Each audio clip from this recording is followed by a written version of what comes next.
A soldier found an injured German shepherd trapped in chains in the jungle. What he did next shocked everyone. What you're about to listen will leave you in tears. This incredible true story of loyalty, love, and sacrifice will change how you see the bond between humans and dogs forever.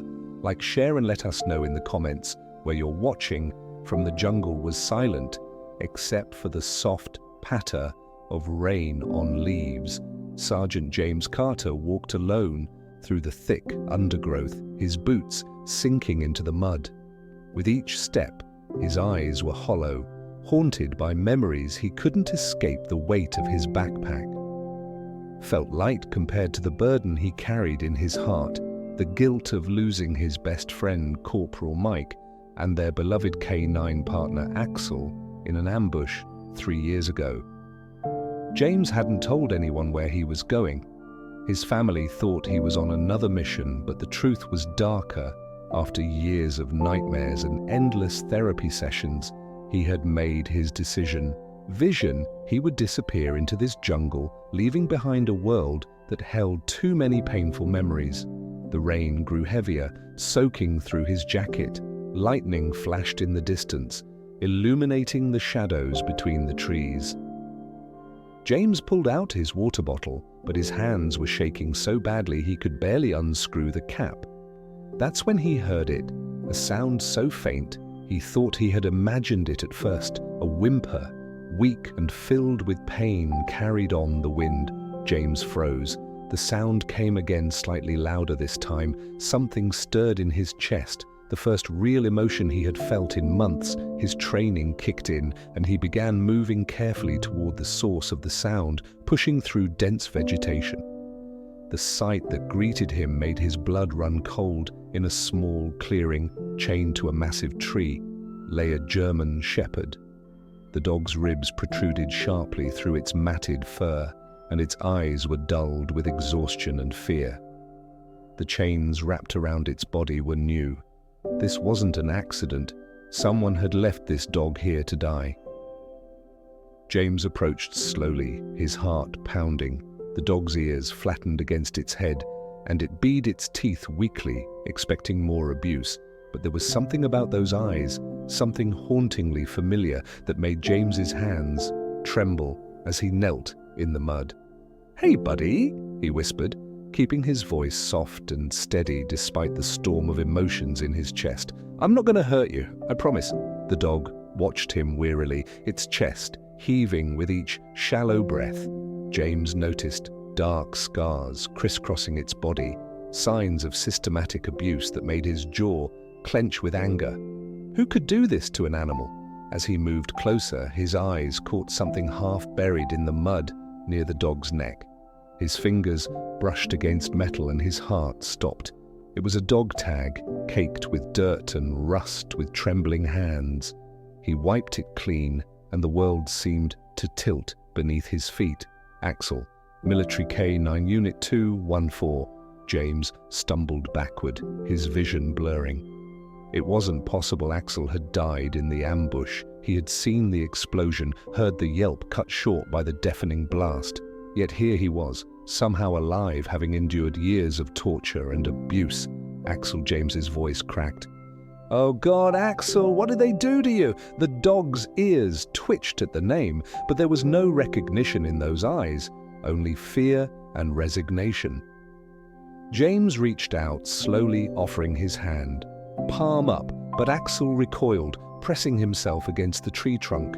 Rain poured down James's face, mixing with tears. He couldn't hold back. This wasn't just any dog. This was his partner, his friend, the one who had saved his life countless times in combat, and someone had kept him alive all these years, hurting him, breaking him down, until he forgot who he was.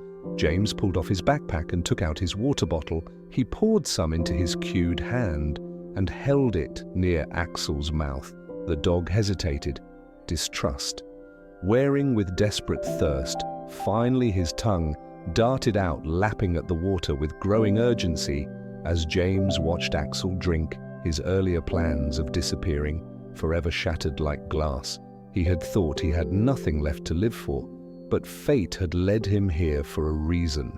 Someone had done this to Axel, someone connected to that terrible day 3 years ago, and they were still out there.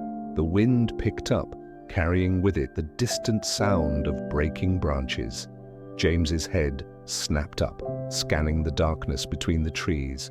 For a moment he could have sworn he saw movement, a shadow ducking behind a trunk. They weren't alone in this jungle. Axel's ears suddenly pricked forward, and a low growl rumbled in his chest. He was looking past James into the deepening darkness of the jungle, despite his weakness, despite his fear. There was something else in his eyes now, a warning. James felt the hairs on the back of his neck stand up. Someone was watching them, and somehow he knew this was just the beginning of a mystery that would change everything he thought he knew about that tragic day.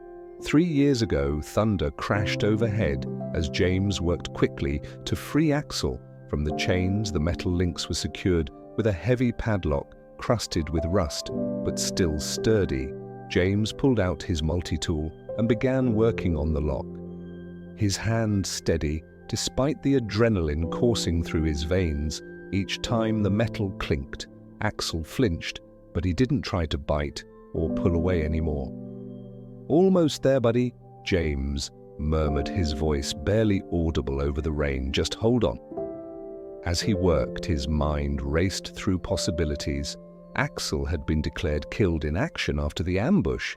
There had been a ceremony, a memorial plaque, even a folded flag presented to the K9 unit. How had he ended up here alive but broken? And more importantly, who had kept him all this time? The lock finally gave way with a soft click. James carefully unwound the chains, revealing more scars and wounds. Beneath some were old silvery lines across Axel's skin. Others were fresher, barely healed, but it was the burn marks that made James's stomach turn perfect circles that could only have been made by cigarettes. "You're safe now," James whispered, though his throat felt tight with rage. "I won't let anyone hurt you again." A flash of lightning illuminated the clearing, and James caught a glimpse of something metallic glinting in the undergrowth about 20 feet away. His instinct screamed danger, but curiosity W out. He needed answers. "Stay here, Axel," he said softly, but to his surprise, the dog struggled to his feet. Despite obvious pain and exhaustion, Axel took a shaky step forward, and another following James. The metallic object turned out to be a surveillance camera, mounted low in a tree and partially hidden by leaves. Its lens was cracked, but a small red light showed it was still operational. James's blood ran cold. Someone had been watching Axel's suffering, monitoring him like some sick experiment. He reached up to grab the camera, but Axel suddenly barked a hoarse, urgent sound. James spun around just as a dark figure darted between the trees. Without thinking, he started to give chase, but Axel's teeth caught his sleeve, pulling him back with surprising strength. The dog's eyes were no longer vacant. There was intelligence there, and fear, not for himself, but for James, a warning. "You know them, don't you?" James asked quietly. "You know who did this?" Axel released his sleeve and limped a few steps toward a dense patch of vegetation. He pawed at the ground, whining softly. James followed, pushing aside the leaves to reveal a small hollow beneath a fallen log. Inside was a weathered backpack. Military issue, partially decomposed from exposure with trembling hands. James pulled it out. The name tape was still legible. CPL Michael Rodriguez, Mike's pack. James breathed, but how inside he found a waterproof tactical notebook. Most pages were blank, but in the middle was a hastily scrolled message. "Jay, if you find this, trust no one. The ambush wasn't random, they wanted the intel. Axel knows where, keep him safe." M. James sat back on his heels, mind reeling. The official report had stated that their unit had stumbled into an enemy position by accident, but Mike's message suggested something far darker, a planned attack, a targeted strike. But what intel, and who were they? A branch snapped nearby and both James and Axel tensed. The brain had softened to a drizzle, making it easier to hear movement in the jungle. Someone was circling their position. James quickly stuffed the notebook into his pocket and shouldered his pack. They needed to move, but when he looked at Axel, his heart sank. The dog was trembling with exhaustion, barely able to stand. They wouldn't get far with him in this condition. Making a quick decision, James shrugged off his jacket and spread it on the ground. "Come here, buddy," he whispered, patting the fabric. To his surprise, Axel understood immediately. Carefully lying down on the jacket, James gathered the corners, creating a makeshift sling he could carry. "I know it's not comfortable," he said, as he lifted Axel, grunting with the effort.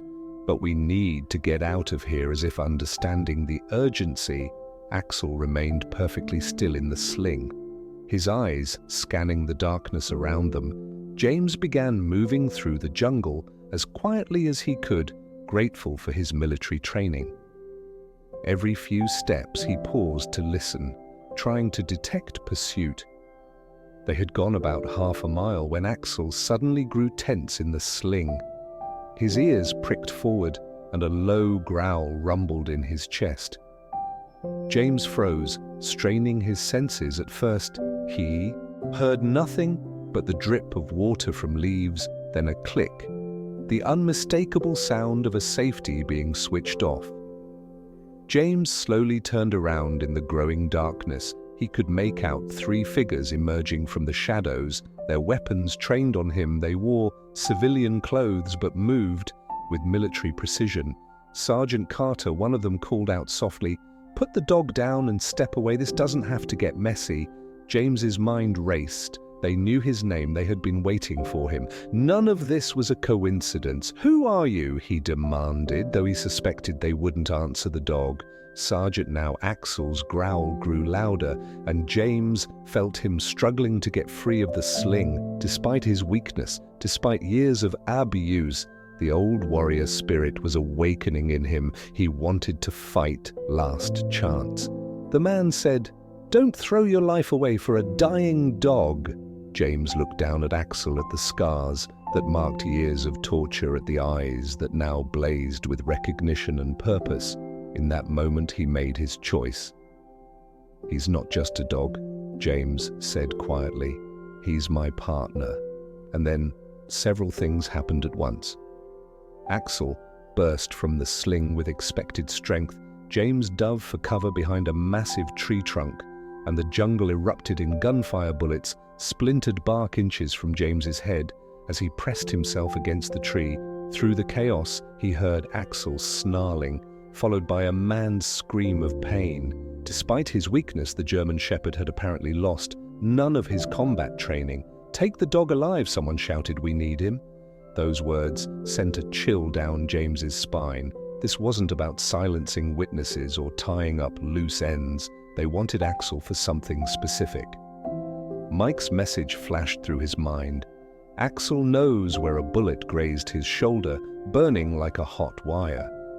James bit back a cry of pain and assessed his situation. He had no weapon. He hadn't planned on needing one for what he'd intended to be his final journey. But he did have his military training and intimate knowledge of jungle warfare. "Axel, come," he called out, using the old command tone that had served them in combat. To his amazement, Axel immediately disengaged from his attack and limped rapidly toward James's position. Staying low, the bond was still there, buried beneath years of abuse and trauma. Axel remembered his training, remembered what they had been together. James reached into his pack and pulled out his emergency flare. The rain had stopped and the jungle floor was covered in dry leaves. It was risky, but they were out of options. "Stay close, buddy," he whispered to Axel, who pressed against his leg, breathing heavily but alert. Then James struck the flare and threw it into a dense patch of vegetation. The effect was immediate. Dry leaves and branches caught fire, creating a wall of flames that spread quickly in the darkness. Shouts of alarm. rose from their attackers as the fire forced them to retreat or risk being trapped.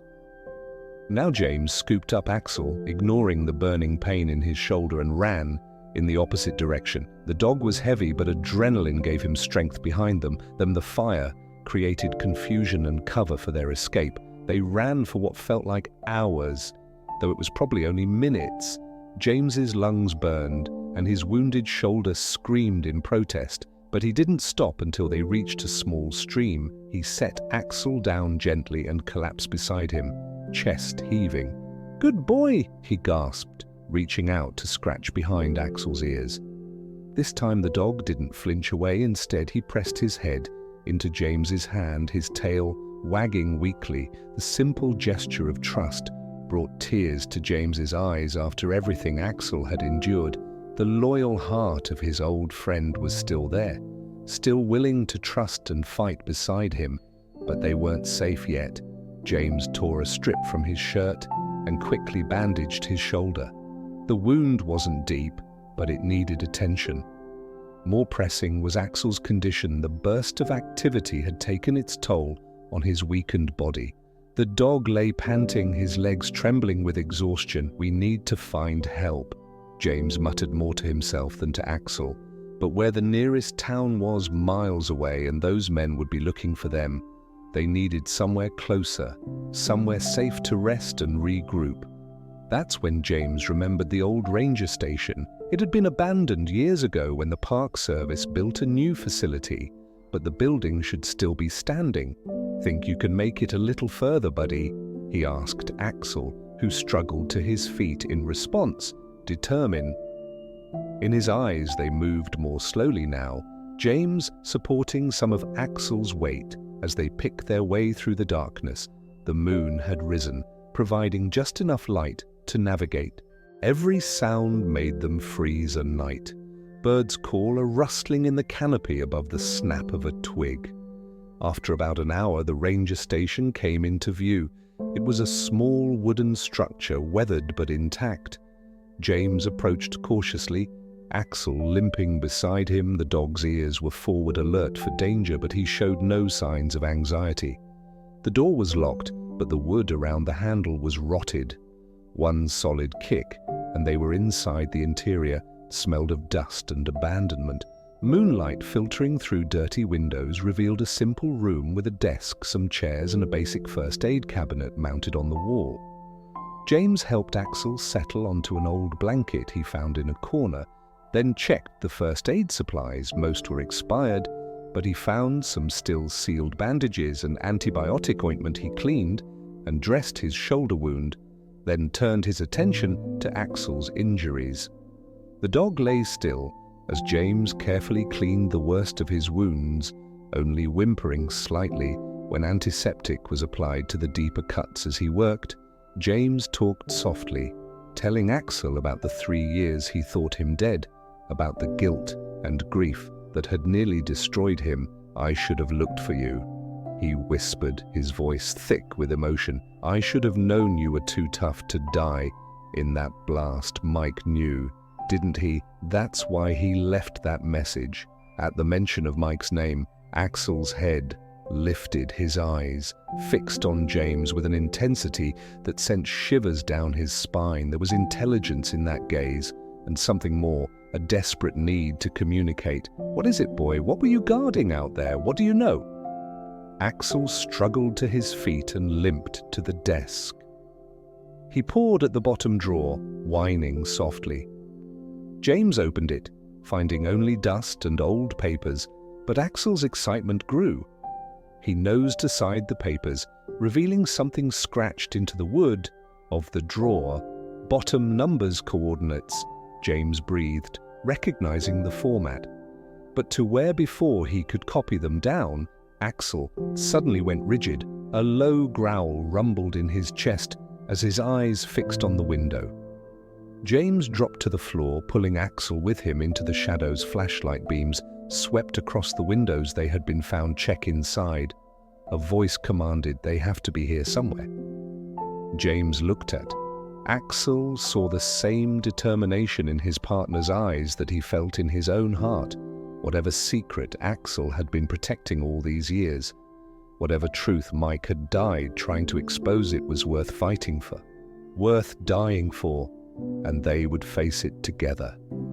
James's mind raced as footsteps crunched on the gravel. Outside, the ranger station had only two exits, the front door and a small window in the back. The window was their best chance, but Axel was in no condition for another. Chased through the jungle, the door handle rattled. James pulled Mike's notebook from his pocket and quickly copied down the coordinates Axel had revealed. Whatever they led to, he couldn't let it fall into their pursuers' hands. On 3, a voice commanded D outside 1-2. James wrapped his arms around Axel, lifting him as gently as possible. The dog remained perfectly still, understanding the need for silence. They had just reached the back window when the front door burst open with a crash. Flashlight beams swept the room as 3 men entered, their boots heavy on the wooden floor. James held his breath, pressing himself and Axel into the deepest shadows behind an old filing cabinet. Clear the corners. One man ordered, "They're here somewhere. The dog's bleeding." "There's a trail." James looked down, and his heart sank. Small droplets of blood from Axel's W marked their path across the floor. The trail led directly to their hiding spot. Axel tensed in his arms, a low growl building in his chest. James stroked his head, silently, willing him to stay quiet. But he knew it was only a matter of seconds before they were discovered. That's when something unexpected happened. A series of loud crashes echoed from the jungle, followed by shouts and gunfire. Their pursuers spun toward the sound, momentarily distracted. "What the hell was that?" one of them demanded. Team 2's under attack. A voice crackled through their radios. "Multiple hostiles, professional operators. We need backup." The men exchanged glances, clearly torn between continuing their search and responding to the call for help. Another burst of gunfire decided it for them. Check the perimeter and fall back to the rally point. The leader ordered move. They rushed out, leaving the door open behind them for several long moments. James didn't move, hardly daring to breathe. Who was attacking their pursuers?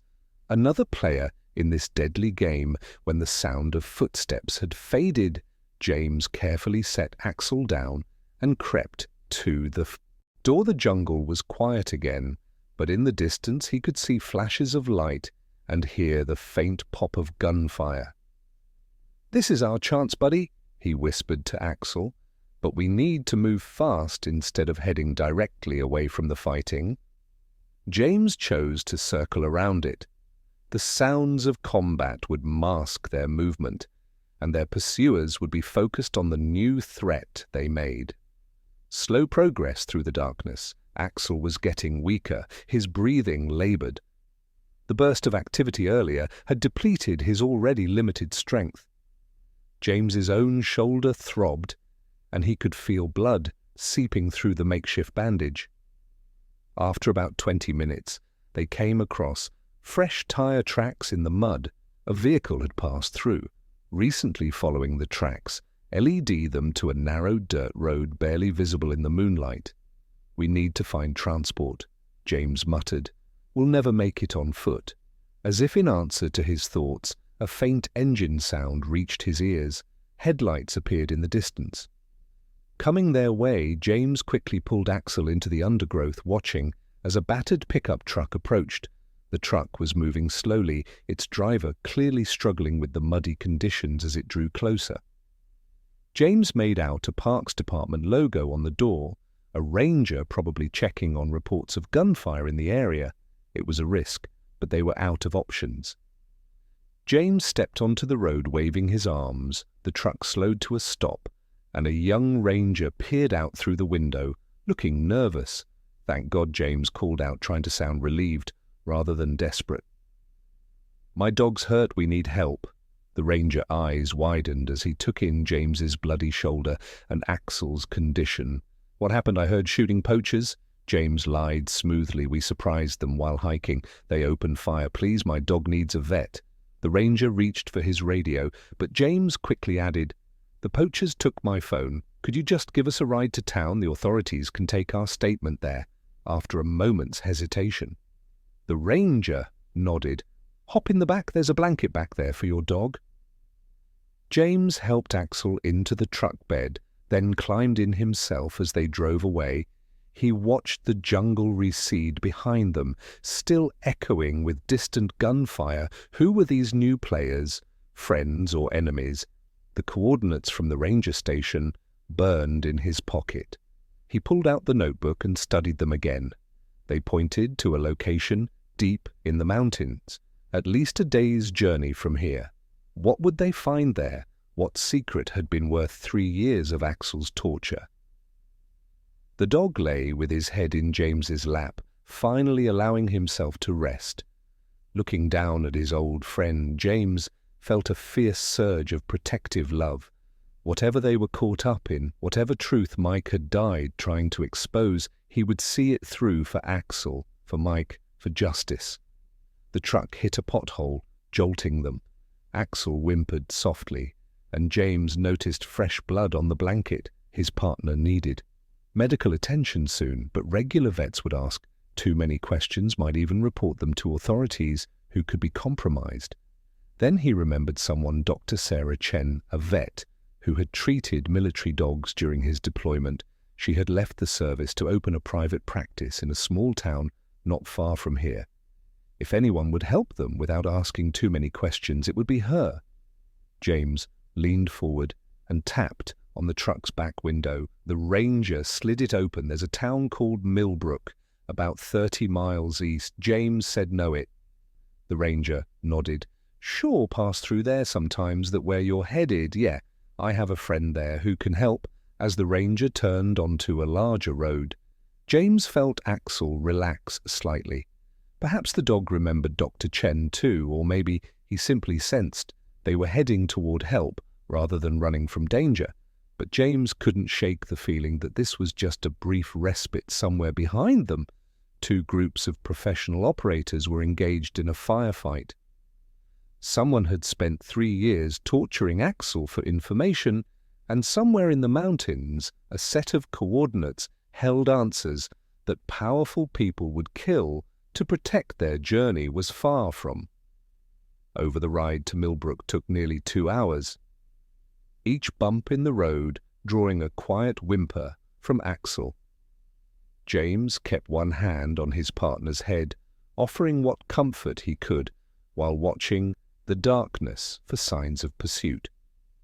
The ranger, who introduced himself as Kevin, seemed content with silence, occasionally glancing at them in his rearview mirror. Dawn was breaking when they reached the outskirts of Millbrook, the sky turning a pale grey above the sleepy town. Kevin pulled into a gas station, the fluorescent lights harsh after hours of darkness. "This is as far as I go," he said, turning around in his seat. "You sure you don't want me to call someone?" James shook his head, helping Axel down from the truck bed. "Thanks for the ride, we'll be fine from here." As Kevin's truck disappeared into the morning mist, James took stock of their situation. His shoulder had stopped bleeding, but throbbed with every movement. Axel was barely standing, his legs trembling with exhaustion. They needed to find Dr. Chen. Quickly, James remembered her clinic being on the east side of town near the old railroad track, supporting some of Axel's weight. They made their way through empty streets, avoiding the few early morning workers starting their days. The clinic was a small building with peeling blue paint and a simple sign, Chen Veterinary Services. The lights were off, but a car was parked around, back an early arrival. James LED Axel to the rear entrance and knocked softly. After a moment, footsteps approached the door, opened a seaback, and a familiar face peered out. Dr. Sarah Chen, looking exactly as James remembered her. Her dark hair was streaked with more grey now, but her eyes were still sharp and observant behind her glasses. Those eyes widened as she took in the sight before her, Sergeant Carter. "But you..." Her gaze fell to Axel, and she gasped. "Oh my God, is that we need help?" Sarah James said quietly. and we needed off the books. She hesitated only a second before opening the door wider. Get in quickly. The back room of the clinic was warm and smelled of antiseptic. Dr. Chen helped James lift Axel onto an examination table, her experienced hands already checking vital signs. This dog was declared Kia 3 years ago, she said as she worked. I signed the death certificate myself. It's a long story, James replied, and not a safe one, to know she met his eyes. Does this have anything to do with the rumors?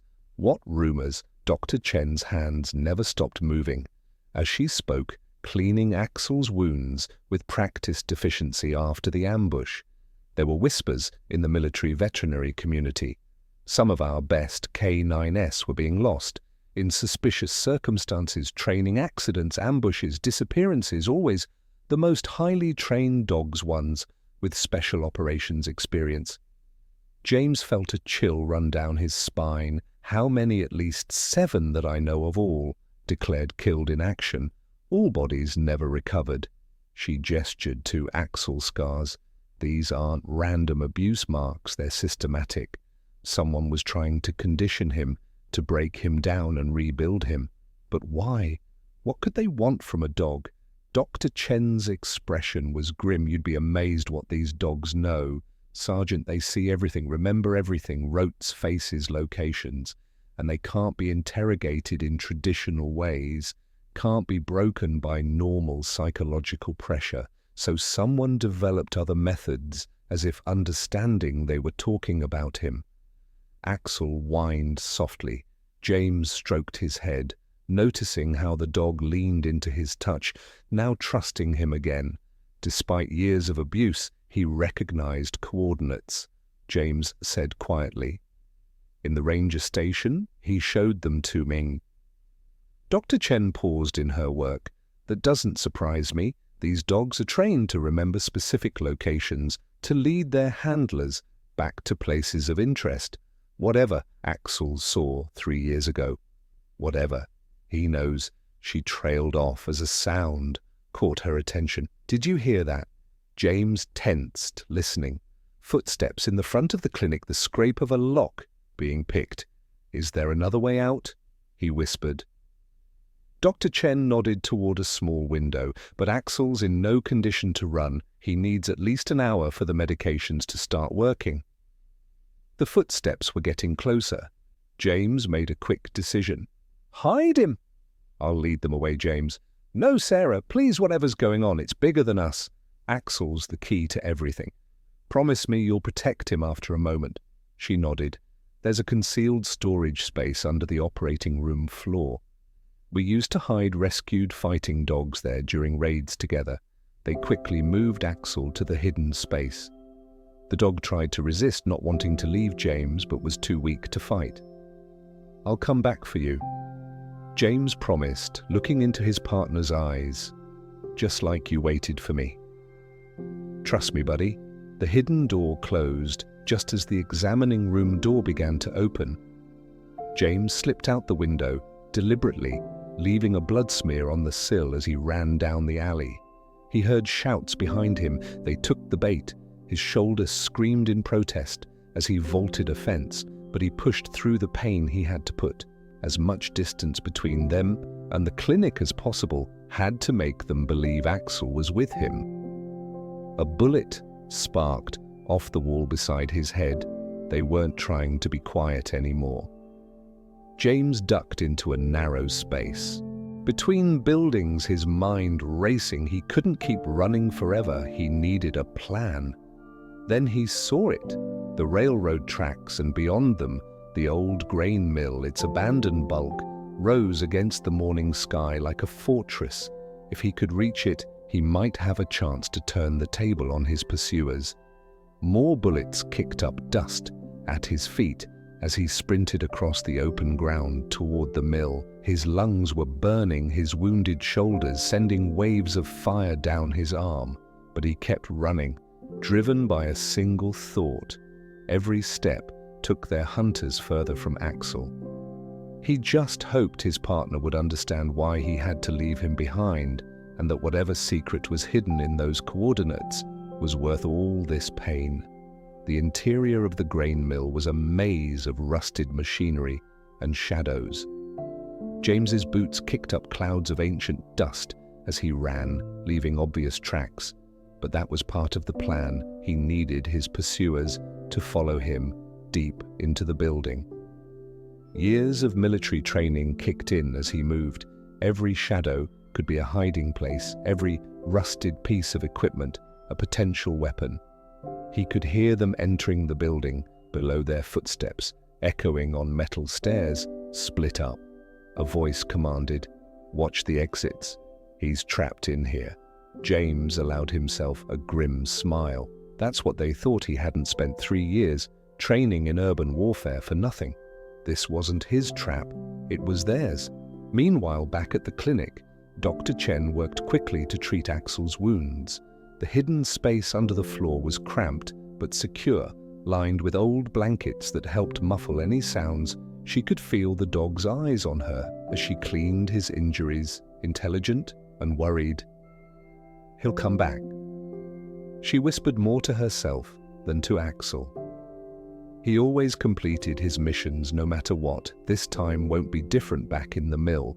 James had reached the upper level ancient grain. Hoppers hung from the ceiling like giant metal cocoons, their sides stained with rust. The morning light filtered through broken windows, creating patches of shadow and light. He heard footsteps on the catwalk below him, 2 men moving carefully, weapons ready. They were professionals checking corners, maintaining spacing, but they had one disadvantage. They didn't know the truth about that day, 3 years ago. Not like he was starting to figure it out. The pieces were falling into place now. The suspicious deaths of other military dogs, the coordinated ambush, the years spent torturing Axel for information. This wasn't about military secrets or strategic locations. This was about something specific that Axel had seen, something so important that powerful people had spent years trying to extract it from his loyal mind. A floorboard creaked behind him. James spun, but he was a fraction too slow. A fist caught him in the wounded shoulder, sending explosions of pain through his body. He staggered back, barely blocking a second strike. His attacker was dressed in black, tactical gearface, hidden behind a mask. They fought in silence, each blow calculated and precise. This wasn't a street brawl, this was military combat training. James managed to land a solid hit to his attacker's solar plexus, buying himself a moment to reach for a rust pipe lying nearby. But as he grabbed it, something about the man's fighting style clicked in his mind. The way he moved, the combination of strikes. Morrison James gasped. Jack Morrison. The man hesitated for just a fraction of a second, but it was enough to confirm James's suspicion.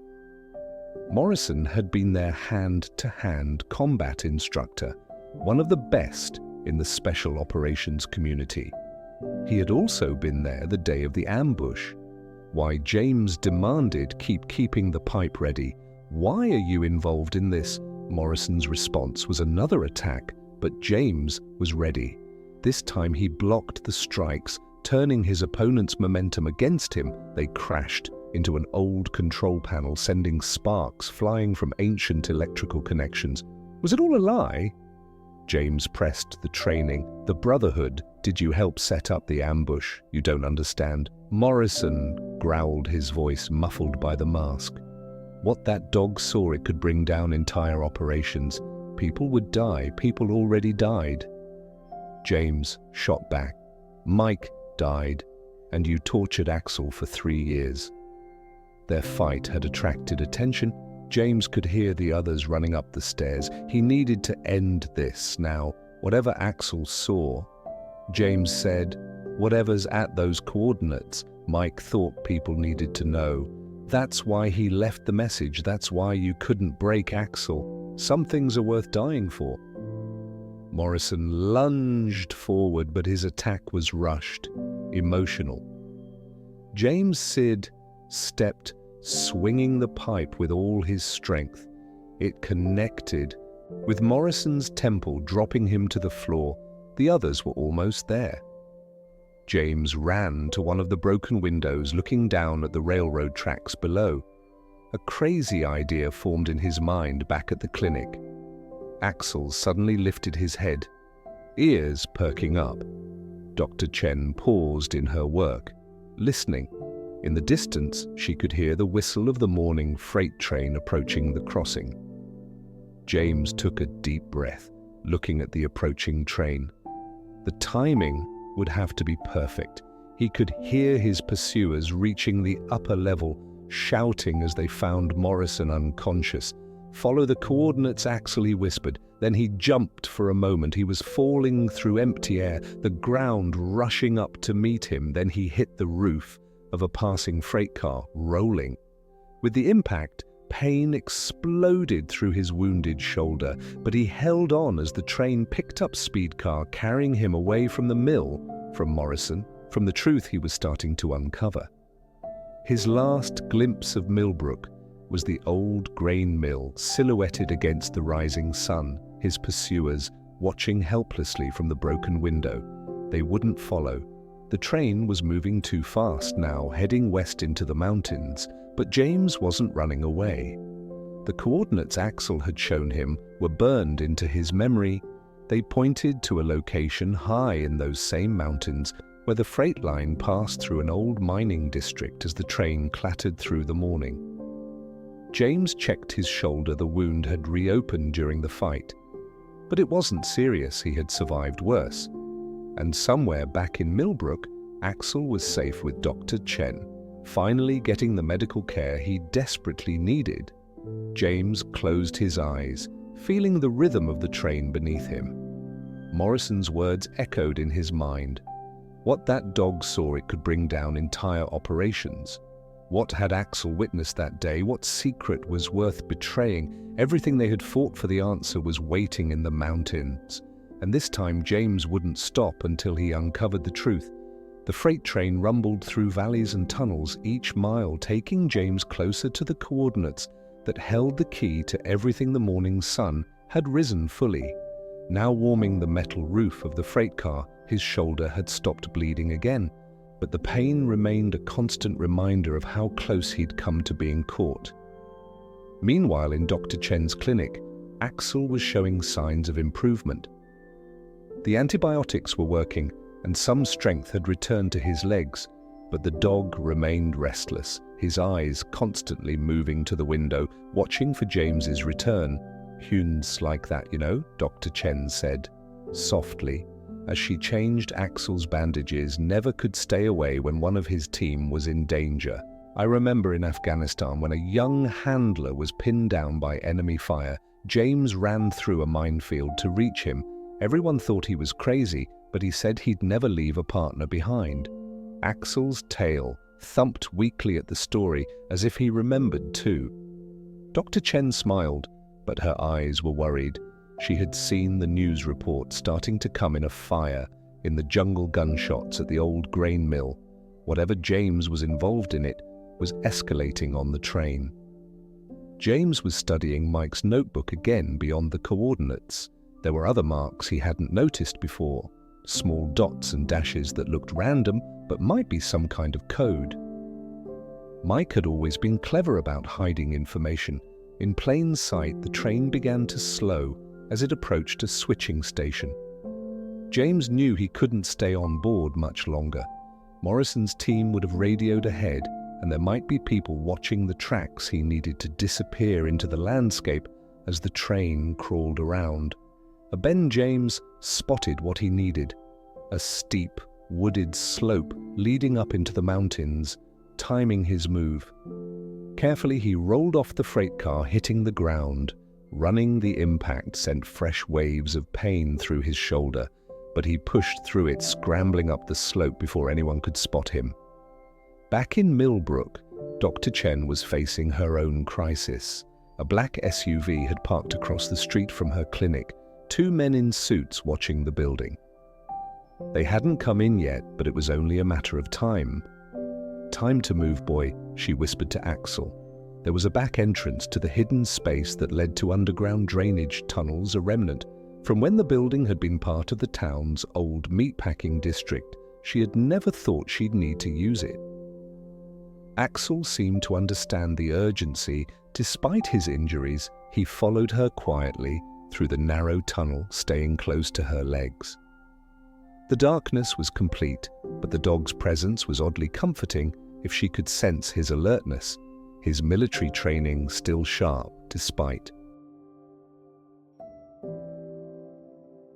Years of abuse, they emerged 2 blocks away, in an abandoned lot behind the old hardware store. Dr. Chen had a plan. Her sister owned a cabin in the mountains, isolated enough to be safe, but close enough to the coordinates James had mentioned. If she could get Axel there, they might have a chance to reunite him with James high in the mountains. James was making his way through dense forest, using the sun to navigate. The coordinates pointed to a location about 10 miles ahead in an area marked on old maps as abandoned mining territory. But if Morrison's reaction was any indication, something much more active was hidden up there.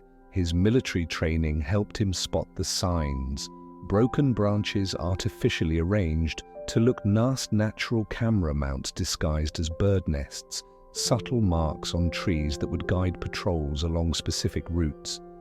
This wasn't abandoned territory, this was a carefully monitored perimeter. A distant helicopter sound made him freeze through gaps in the canopy. He spotted a black shape moving across the sky. Not military, but definitely professional. They were searching for him. James found cover under a fallen tree, using the time to think Morrison had said that what Axel saw could bring down entire operations. The systematic disappearance of military dogs, the elaborate cover-up, the years spent trying to break Axel, it all pointed to something massive, something that powerful people wanted to keep hidden. He thought back to the day of the ambush. They had been on a routine patrol. When Mike had spotted something through his binoculars, he had seemed shocked, immediately calling for Axel to confirm the location. Minutes later, the attack began. What had they seen? What was hidden in these mountains that was worth killing? For the helicopter sound faded and James began moving again, more carefully. Now he was getting close, he could feel it. But the real question was whether he could get to the truth before Morrison's people found him in the town below. Dr. Chen was loading Axel into her old Jeep, hidden under blankets in the back seat. She had packed medical supplies, water and food, enough to keep them going for several days. As she pulled away from the clinic, she saw the men in suits finally approaching the building. They were too late. Axel whined softly from the back, and she reached back to scratch his ears. "I know boy will find him. James has never let you down before, has he?" The dog's tail thumped against the blankets in response, despite everything he had endured. His faith in his partner remained unshaken. Dr. Chen found herself wondering if she would ever find that kind of loyalty in her life. The mountain roads were treacherous, switching back and forth as they climbed higher, but with each mile she could sense Axel becoming more alert, as if he could feel they were getting closer to something important. High above them, James had reached a ridgeline that gave him his first clear view of what lay ahead. What he saw made his blood run cold. In a valley that was supposed to be abandoned, a massive complex sprawled between the mountains. Modern buildings, security fences, helicopter pads, all carefully hidden from satellite view by advanced camouflage netting. Now he OD why they had tried so hard to break Axel to find out exactly what he had seen. This wasn't just a secret facility, this was something that wasn't supposed to exist at all. And somewhere in his notebook, Mike had hidden the truth about what was happening here. A truth that had cost him his life and had nearly destroyed Axel. A truth that James was finally going to expose, no matter the cost. As the sun began to set, James found a sheltered position where he could observe the facility. The complex was larger than he'd initially thought, with multiple buildings connected by covered walkways. Armed guards patrolled the perimeter in regular patterns, and security cameras covered every approach, but what caught his attention were the kennels, row after row of them, partially hidden behind one of the main buildings. Even from this distance, he could see dogs being led between buildings by handlers and white coats, military dogs, just like Axel. "Oh God, Mike," he whispered, "what did we stumble onto?" He pulled out the notebook again, studying Mike's coded message more carefully. The dots and dashes, they weren't random at all, they were coordinates too, but written in a way only someone with their specific training would recognize. Each set pointed to a different part of the facility. Meanwhile, Dr. Chen's jeep was climbing the last switchback before her sister's cabin. Axel had grown increasingly agitated as they had driven higher into the mountains, his nose pressed against the window. She knew that behavior military dogs showed the same alertness. When approaching known target locations, "You've been here before." "Haven't you?" she asked softly. "This is where it all started." The cabin came into view, a small wooden structure nestled among tall pines. But as she pulled up to the front, Axel suddenly began growling a deep warning sound she had never heard from him before. Dr. Chen cut the engine, listening intently. At first, she heard nothing but mountain silence, then a twig snapping behind the cabin. Someone was there. She didn't hesitate. Throwing the jeep into reverse, she hit the gas just as a figure emerged from behind the building. Raising a weapon, bullets pinged off the hood as she spun the vehicle around, racing back down the mountain road. "Hang on, boy," she called to Axel as they took the curves at dangerous speeds. In the rearview mirror, she saw two black SUVs pull out from hidden positions, following them back at the facility. James had noticed increased activity guards running to vehicles' radio chatter, picking up something had spooked them had they spotted him. No, they were all focusing on the eastern road. Then he heard it. The distant sound of gunfire followed by the screech of tires on mountain roads. Someone was coming, and the facility was responding with serious force. Making a split-second decision, James began moving along the ridge. Whatever was happening might be his best chance to get closer to the facility. The guards were distracted, their careful patrol patterns disrupted on the mountain road below. Dr. Chen was fighting to keep the jeep on the narrow track the SUVs were gaining on them. More professional drivers on more powerful vehicles, a bullet shattered her side mirror. "They're not trying to kill us," she realized aloud. "They want us alive. They want you, don't they?" Axel, the dog, barked in response, and suddenly she understood they were close to something important, something Axel had seen before. That's why these people were so desperate to catch them. She took another curve. Too fast, feeling. The jeep's wheels lift on one side. They couldn't keep this up much longer. Sooner or later, they'd either crash or be forced off the road. That's when she saw it. A narrow fire road cutting up through the trees. It wasn't much more than a trail, probably too narrow for the SUVs. Without warning, she yanked the wheel, sending them bouncing onto the rough track. James heard the vehicles before he saw them, engine noise echoing off the mountains getting closer. He found a position that gave him a view of both the facility and the winding road below. Two black SUVs were chasing. Was that Sarah's old Jeep? His heart leaped as he caught a glimpse of movement in the back seat. Even at this distance, he'd know that shape anywhere. Axel, he breathed. Somehow they'd found their way here, but now they were in serious trouble. The Jeep had turned onto a narrow track, buying some time as the SUVs were forced to find another route, but Jay could see where the trail led directly toward a box canyon. There was no way out up there. He had to do something. But what? He was hundreds of yards away with no weapon, no backup, and a facility full of armed guards between him and his friends. That's when he noticed something else. The kennels he'd seen earlier, the dogs were reacting to the commotion. Even from here, he could see them pacing, barking, pulling at their restraints. Military dogs trained just like Axel, probably some of them the same ones that had been lost in suspicious circumstances. An idea formed in his mind, a crazy, desperate idea. Dr. Chen realized her mistake too late. The fire road ended at a sheer rock wall. Hemming them in on three sides below, she could see the SUVs taking a longer route that would still cut off their escape. "I'm sorry," she said to Axel, reaching back to scratch his ears. "One last time I led us right into their trap, but wasn't listening to her." His whole body was rigid, nose pointed toward the facility. Above them, a deep growl rumbled in his chest, not a sound of fear, but of recognition, of rage. James moved as quickly as he dared across the facility's perimeter. The guards were all focused on converging on the box canyon, leaving gaps in their coverage. He reached the kennel area unseen, his heart pounding up close. He could see that his guest had been right. These were military dogs, some of the best trained in the world dogs that had been stolen, their deaths faked, brought here for whatever twisted purpose this facility served.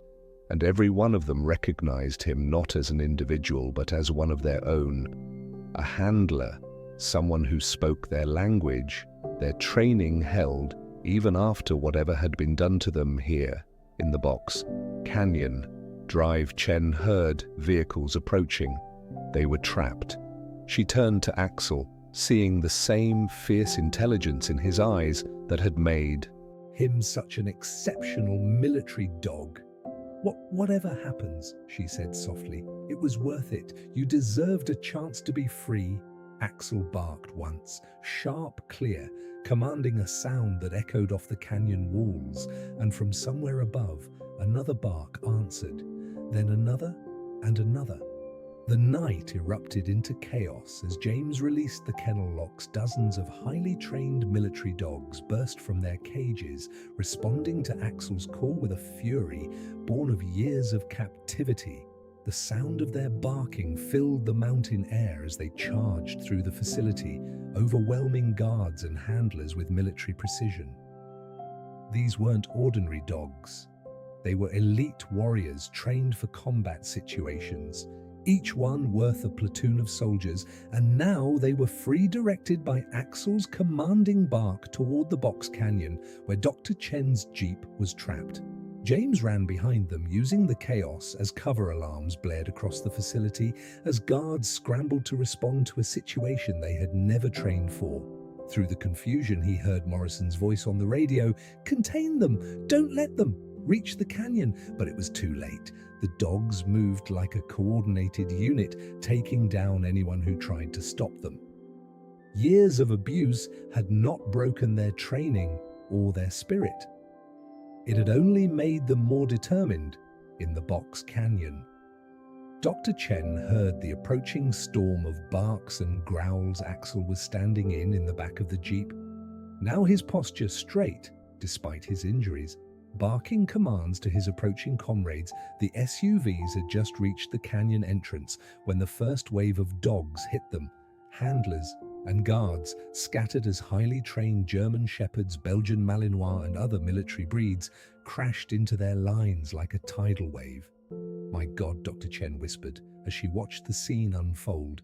She had treated military dogs for years, but she had never seen anything like this. Dozens of them working together, coordinating their attacks, protecting each other like a true military unit. James reached the canyon just as Morrison and his remaining men arrived from the other direction. For a moment, everyone froze, creating a tableau of forces in the fading light. Morrison's team with their weapons, the free dogs forming a protective circle around Dr. Chen's jeep, and James standing between them. "It's over, Morrison," James called out. "Let them go, you don't understand what you've done," Morrison replied, his voice tight with tension. "Those dogs, what they've seen, it could start a war. What did they see?" James demanded. "What were you doing to them in there?" Morrison's laugh was bitter. "You think this was about hurting dogs? We were trying to save lives. These dogs, they're better than any surveillance system ever created. They remember everything they see, every person, every location. They can't be hacked, can't be compromised. The perfect witnesses." "And what did they witness?" Dr. Chen asked, stepping out of the jeep. "What was so important that you had to fake their deaths?" and torture them for years. Ask your friend there." Morrison nodded toward Axel, who stood proudly. Despite his injuries 3 years ago, he and Corporal Rodriguez saw something they weren't supposed to see. A meeting that never officially happened between people who were never officially there, people whose connection, if proven, would topple governments. James thought back to that day, remembering how Mike had reacted to whatever he had seen through those binoculars. "That's why you attacked us, to silence the witnesses. We tried to do it cleanly." Morrison said Rodriguez wasn't supposed to die, but he fought back, tried to protect the dog. "And Axel, we thought we could recondition him, make him forget, but he never broke." None of them did, as if understanding they were talking about him. Axel moved forward, placing himself between Morrison's men and his freed companions. Other dogs moved with him, forming a line of furry defenders, their eyes gleaming with intelligence and determination. "Stand down," Morrison ordered his men, who were looking increasingly nervous as more dogs emerged from the shadows. "We can't win this fight." But one man didn't lower his weapon. Instead, he swung it toward Axel, his finger tightening on the trigger. "These dogs have to be put down. They know too much." What happened next seemed to unfold in slow motion. James saw the man's intention and lunged forward, but he knew he wouldn't reach him in time. Dr. Chen cried out a warning. Morrison shouted no, but it was another dog, one of the newly freed ones, that reached the gunman. First, a Belgian Malinois launched itself through the air, knocking the man down before his shot could find its target. Other dogs surged forward, not to attack, but to protect their own in the chaos that followed. James made it to Axel's side, his partner Pressed against his leg, their old combat stance automatic, Ali resuming, as if they had never been separated together. They watched as Morrison's men backed away, weapons lowered, surrendering to the reality of their situation. "What happens now?" Dr. Chen asked, coming to stand beside them. James reached down to scratch Axel's ears, feeling the strong muscles still tense and ready beneath his hand. Now we find out what they were really doing here. Mike left us a map in his notebook, coordinates for different parts of the facility, whatever they were hiding. "Find it, you can't," Morrison said. But his voice had lost its authority. "The evidence, the files aren't in your computers." James smiled grimly. "No, you wouldn't trust digital storage for something this sensitive, but I bet there are paper records somewhere in there. And I've got about 30 highly trained military dogs who are very good at finding hidden things." As if to emphasize his point, Axel barked. Once a sharp, commanding sound, the other dogs responded immediately, forming into search patterns just as they had been trained to do. Years of military training was overriding their fear and anger, transforming them back into the elite units they had once been. Morrison watched them move out, his face a mask of resignation. "You have no idea what you're about to unleash." "Maybe not," James replied, checking the coordinates in Mike's notebook. "But my friend died trying to expose this. Axel suffered for years, protecting the truth. Whatever we find in there, the world needs to know." He looked down at his partner, seeing the same determination in Axel's eyes that he felt in his own heart, ready to finish this mission. Buddy Axel's tail wagged once, and together they moved toward the facility, leading their army of four-legged warriors toward the truth that had cost them so much to protect. The search through the facility took hours, while Morrison and his men were secured under the watchful eyes of several military dogs. James, Dr. Chen, and Axel methodically checked every building, every room, following the coordinates in Mike's notebook. The truth. When they finally found it was hidden in the most secure part of the complex. A reinforced underground room filled with filing cabinets and surveillance equipment. But it wasn't the technology that made James's breath catch, it was the wall of photographs. Hundreds of images showed secret meetings between people who should never have been in the same room together. Terrorist leaders with government officials, arms dealers with corporate executives, evidence of conspiracies that spanned continents. The dogs saw all of this, Dr. Chen whispered, looking at the photographs. James nodded slowly. They were the perfect surveillance system. Like Morrison said, they couldn't be hacked, couldn't be compromised. They just watched and remembered. And when someone needed proof of these meetings, they would bring in the dogs to identify the participants. Dr. Chen finished to confirm that certain people had been in certain places at certain times. Axel moved purposefully through the room, his nose leading him to a specific filing cabinet.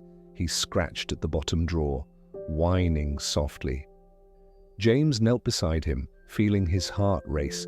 As he opened it, inside was a single folder marked with a date, the day of the ambush, the day Mike died. The photographs inside showed what Axel and Mike had witnessed that day, a meeting between three men whose connection would indeed topple government's promise, senator, a known terrorist financier, and a high-ranking military official, all in a location that was supposed to be an abandoned hunting cabin. Mike must have photographed it, James said softly. That's why they killed him. But they needed Axel alive to verify the identities, to make sure they found all the evidence Axel pressed against his leg. And James realized something: you weren't just protecting the information. Were you, boy? You were protecting all of them too, he gestured to the other dogs now gathering in the room. You knew if you broke, they'd have no reason to keep the others alive. A soft one was his only answer, but the intelligence in Axel's eyes said everything. For 3 years, he had endured torture and abuse, staying strong, not just to protect the truth, but to protect his fellow warriors. We need to get this to the authorities, Dr. Chen said. But James shook his head. Not the authorities, the press, every major newspaper, every TV station. Too many people in power are compromised.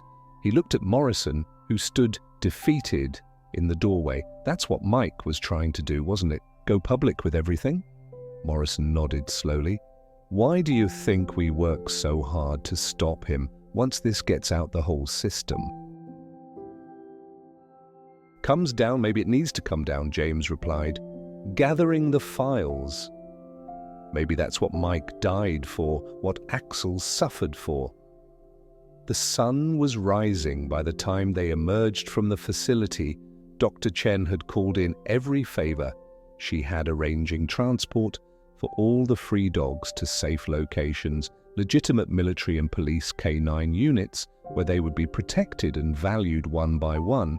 The dogs were loaded into vehicles, each one stopping to touch noses with Axel before leaving. It was like watching soldiers saying goodbye to their commanding officer, acknowledging the one who had kept them alive. Through their darkest hours, the evidence was distributed to multiple journalists, ensuring no single person could be silenced or bought off. Within days, the story would break worldwide, sending shockwaves through governments and corporations across the globe. Morrison and his men were taken into custody, their own testimony adding weight to the evidence. The truth about the military dogs' disappearances, about Mike's death, about everything that had happened in that mountain facility would finally come to light, standing in Dr. Chen's clinic. A week later, James watched as she removed Axel's final bandages. His partner's wounds had healed well, and his eyes were bright with life and purpose again. Hyun's ready to go home, Dr. Chen said softly, though after everything that's happened, I'm not sure where home is anymore. James knelt beside Axel, looking into the eyes that had never lost their loyalty, their courage, their unwavering spirit. Home isn't a place, Sarah. It's where your family is. And this guy, he's the only family I know. Axel's tail wagged, and he pressed his forehead against James's chest, the same gesture of trust and affection he had always used during their military days. Despite everything he had endured, his heart remained unchanged. What will you do now? Dr. Chen asked. As she watched them together, James smiled, scratching behind Axel's ears. There are other stories out there waiting to be told. other wrongs that need to be made right, and I've got the best partner in the world to help me find them. As if understanding, Axel barked once, clear, strong, and ready for whatever mission lay ahead. They walked out of the clinic, together, partner and partner, soldier and soldier, each step in perfect sync. The morning sun was bright, the air was crisp with promise, and the road ahead was open.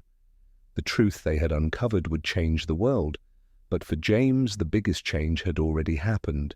He had found his purpose again, his reason to live, and it had come in the form of a loyal German shepherd who had never stopped believing in him. Axel looked up at him, tail-wagging eyes bright with trust and love. No words were needed between them, they were together again. And that was all that mattered. The world would never know the full extent of Axel's courage, of how one dog's unwavering loyalty had protected not just secrets, but the lives of his fellow warriors. But James knew, and he would make sure that every day of Axel's life from now on was filled with the love and respect he deserved. They got into James's truck, Axel taking his place in the passenger seat like he had never left, as they drove away, leaving the clinic, and the memories of darkness behind. James reached over to scratch his partner's ears. "Good boy," he whispered. "Let's go home." And Axel, the bravest soldier James had ever known, wagged his tail and looked ahead to their next adventure together.